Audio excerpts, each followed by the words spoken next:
မင်္ဂလာပါရှင်ဒီနေ့တော့ယူရီးယားစတိုင်ပြောင်းဘူးလေးထောင်းပါမယ်ပြောင်းဘူးလေးပြုတ်ထားတာတွေကို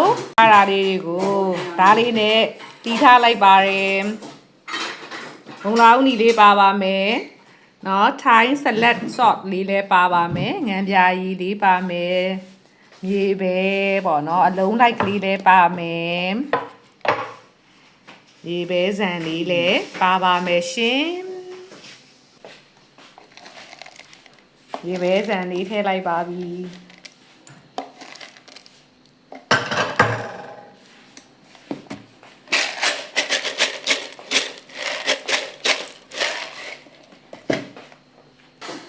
တမ်းမြာရည်လေးညှစ်လိုက်ပါတယ်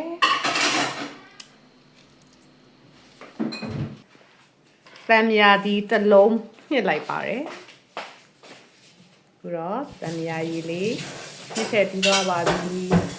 စားလေးငံပြာရည်လေးလည်းထည့်ထားပါတယ်အခုတော့ထိုင်း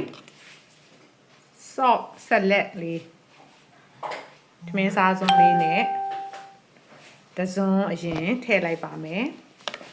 ပရမအပေါ့ငံမြည်ပြီးွားရင်ကိုချက်နှစ်သက်သလိုထည့်စားလို့ရပါတယ်ကြောင်မှုတောင်းလေးစားလို့ရပါပြီရှင်အားလုံးပဲနေကောင်းချမ်းပါစိတ်ချမ်းသာကြပါစေနော်